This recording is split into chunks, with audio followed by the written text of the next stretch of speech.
कहानी की शुरुआत होती है माइलो स्टैनफील्ड नाम के एक आदमी से, जिसे ऑटिज्म स्पेक्ट्रम नाम की एक बीमारी थी। एक दिन वो न्यू जर्सी की सड़क पर खड़ा होकर एक औरत को ध्यान से देख रहा था। अचानक वो औरत एक फूलों की दुकान पर रुक गई। इस दौरान माइलो अपने आसपास हो रही घटनाओं के समय को लेकर कुछ अजीबोगरीब कैलकुलेशंस भी कर रहा था। माइलो ने वहाँ पर एक बस, सड़क के बीच में गड्ढा, एक पेंटर और एक साइकिल वाले को तेजी से आते देखा। ये सब देखकर माइलो सड़क पार करके दूसरी ओर गया और उसने गड्ढे के पास मौजूद मेल बॉक्स पर एक पेन खड़ा कर दिया। इसके तुरंत बाद माइलो की प्लानिंग के मुताबिक ही चीजें होनी शुरू हो गई। सबसे पहले एक टैक्सी गड्ढे से गुजरी तो उसका पानी उछलने से पेन नीचे गिर गया। तभी उस पेंटर की नजर पेन पर पड़ी और वो पेन को उठाने लगा। उसी वक्त तेजी से आ रहे साइकिल वाले की पेंटर से टक्कर हो गई, जिससे वो सीधा फ्रूट स्टैंड पर गिर गया। इस वजह से वहाँ मौजूद सभी लोगों का ध्यान भटक गया। ये सब देखते हुए बस ड्राइवर का भी ध्यान भटक गया और वो ये देख ही नहीं पाया कि ट्रैफिक लाइट लाल हो गई है और उसने सीधा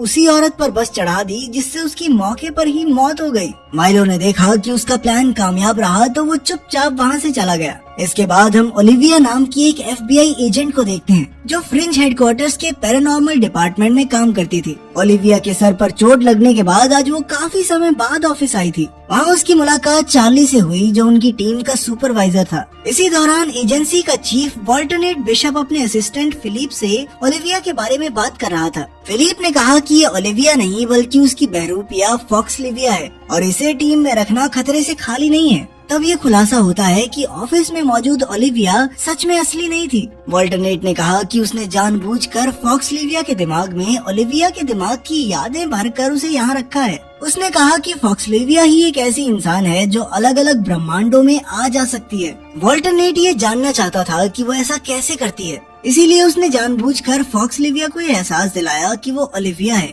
और वो इसी दुनिया की रहने वाली है। खैर बाद में चार्ली ने अपनी टीम को उस बस हादसे के बारे में बताया। इस हफ्ते ऐसे 2 हादसे हो चुके थे जिसमें 2 लोगों की मौत हो गई थी। फिर उसने अपनी टीम को मौका वारदात पर जांच पड़ताल के लिए भेजा। कुछ ही देर में FBI टीम वहां पहुंची और सुरागों की खोज करने लगी। इस जांच का हेड लिंकन नाम का एक FBI एजेंट था, जिसके पूरे चेहरे पर बुरी तरह जलने के निशान थे। चार्ली ने लाश की जांच की और उसके फिंगरप्रिंट से उसकी पूरी जानकारी निकाली। पता चला कि मरने वाली औरत का नाम जूलियन फॉस्टर था। उधर ओलिविया बस ड्राइवर से पूछताछ कर रही थी तो वो भी एकदम हैरान था, क्योंकि उस बस ड्राइवर ने तो आज तक किसी पक्षी या जानवर को भी नहीं मारा था। इधर एजेंट लिंकन को लगा कि कहीं मौसम में किसी बदलाव के कारण तो ये हादसा नहीं हुआ, पर इस जांच में भी कुछ हाथ नहीं लगा। लेकिन तभी उसकी नजर सड़क पर गिरे हुए उस पेन पर पड़ी। बाद में ओलिविया ने लिंकन को बताया कि जब पेंटर पेन उठाने गया तो उसकी टक्कर साइकिल वाले से हो गई, जिसके बाद वो फ्रूट स्टैंड में जा गिरा। तब एजेंट लिंकन ने हिसाब लगाया कि इसी पेन की वजह से एक के बाद एक चीजें होती रही और अंत में उस लड़की की मौत हो गई। फिर अगले दिन फ्रिंज हेडक्वार्टर्स में एजेंट लिंकन और चार्ली दोनों बस हादसों को जोड़ने वाली कड़ी ढूंढ रहे थे। तभी एजेंट लिंकन को पहले बस हादसे की तस्वीर में भी वही पेन दिखाई दिया, जिससे उसे यकीन हो गया कि ये सब किसी ने जानबूझकर ही किया है। इसके बाद उन्होंने एजेंसी की मैथ्स एक्सपर्ट एस्ट्रेड से बात की और उसने कहा कि कोई भी इंसान इतनी सटीक प्रेडिक्शन थोड़ी कर सकता है। कोई भी इंसान 2 बार इसी तरह हालातों को अपने काबू में करके हादसे नहीं करवा सकता। तभी अचानक ऐसे ही एक और बस हादसे की खबर आई, जिससे सभी लोग दंग रह गए। FBI एजेंट्स तुरंत वहां पहुंचे तो वो पीड़ित अभी भी जिंदा थी। आसपास के लोगों से बात करके उन्हें पता चला कि एक कुत्ता अचानक सड़क पर आ गया, जिससे बस का कंट्रोल बिगड़ गया। तभी ओलिविया की नजर सड़क पार मौजूद उसी पेन पर पड़ी, जिससे उसे यकीन हो गया कि ये कोई एक्सीडेंट तो नहीं था। उसने इधर उधर नजर दौड़ाई तो उसे ब्रिज के ऊपर माइलो दिखाई दिया,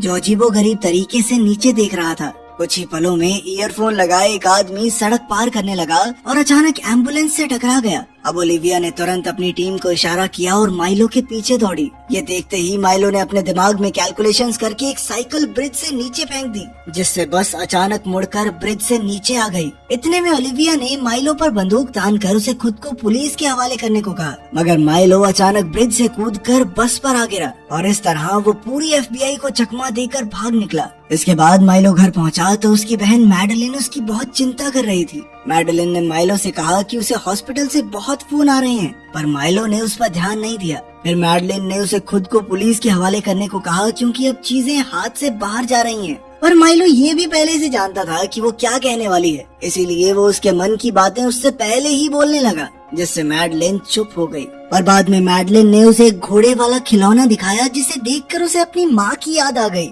और वो चुपचाप वहाँ से चला गया। वहीं दूसरी ओर एजेंट लिंकन अपने चेहरे के चेकअप के लिए हॉस्पिटल आया था। बर्न चेम्बर में जाने से पहले उसने ओलिविया से कहा कि इन तीनों हादसों में जिन भी लोगों की मौत हुई है उन्हें आपस में जोड़ने की कोशिश करो, जरूर कोई ना कोई लिंक होगा उनके बीच में। फिर ओलिविया हेडक्वार्टर्स में वापस आ गई और उसने हादसों के चश्मदीद गवाहों से बात करनी शुरू की। काफी छानबीन के बाद उसे पता चला कि इन तीनों पीड़ितों के तार एक मेडिकल सेंटर से किसी न किसी तरह जुड़े हुए थे। उसने ये बात चार्ली को बताई और वो दोनों तुरंत इस मेडिकल सेंटर में पहुंचे। वहां जाकर ओलिविया ने देखा कि कुछ पेशेंट्स उन्हीं पेन्स का इस्तेमाल कर रहे थे। खैर फिर वो डॉक्टर लेविन से मिले, जो बस हादसों वाले तीनों पीड़ितों को जानते थे। डॉक्टर लेविन ने कहा कि वो मंदबुद्धि पेशेंट्स पर एक्सपेरिमेंट करके उनकी इंटेलिजेंस को बढ़ाने की कोशिश करते हैं। फिर उन्होंने अपने कुछ पेशेंट्स की वीडियोस भी दिखाई और तभी ओलिविया ने माइलो को भी देखा। जब ओलिविया ने माइलो के बारे में पूछा तो डॉक्टर ने बताया कि उन्होंने माइलो पर भी ड्रग एक्सपेरिमेंट किया था,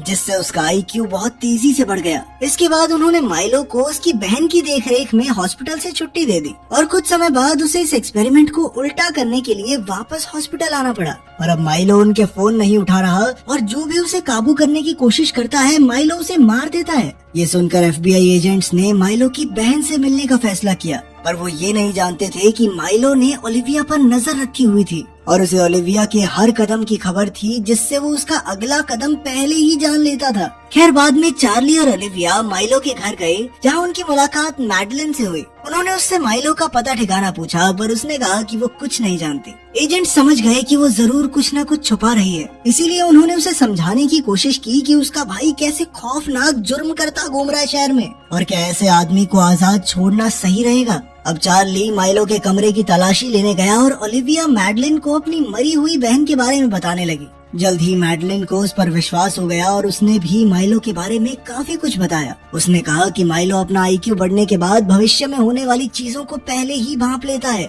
और वो अपने दिमाग में कुछ कैलकुलेशंस करके छोटी मोटी चीजें हिलाकर उन्हें अपने हिसाब से मोड़ सकता है। मैडलिन ने कहा कि वो अपनी माँ के दिए हुए खिलौने वाले घोड़े से माइलो का ध्यान भटका पाती है। फिर बातों ही बातों में ओलिविया ने मैडलिन से माइलो के बारे में हर छोटी से छोटी जानकारी ले ली और उसे कहा कि ये सब आम जनता और माइलो दोनों की सुरक्षा के लिए है। आखिरकार मैडलिन ने उसे एक कागज दिया जिस पर उस होटल का पता था जिसमें माइलो इस वक्त रुका हुआ था। इसके बाद ओलिविया, चार्ली और एस्ट्रेड तीनों ने मिलकर माइलो को पकड़ने के प्लान्स बनाए और जल्द ही उन्हें एहसास हुआ कि उनका हर एक प्लान नाकामयाब होगा, क्योंकि माइलो उनके हर कदम के बारे में पहले से जानता है। तब उन्होंने सोचा कि बिना किसी प्लान के सीधा होटल पर धावा बोल देते हैं, क्योंकि ना कोई प्लान होगा ना उसे पता चलेगा। वहीं दूसरी ओर माइलो अपने होटल के कमरे से नीचे देखते हुए अपने दिमाग में आने वाले समय में क्या होगा उन घटनाओं की कैलकुलेशन करने लगा। अपनी इस काबिलियत के जरिए उसने हिसाब लगाया कि ओलिविया और चार्ली जल्द ही उसे पकड़ने आने वाले हैं। फिर उसने हिसाब लगाया कि कैसे वो ओलिविया को अपने पीछे पास की कंस्ट्रक्शन साइट में ले आएगा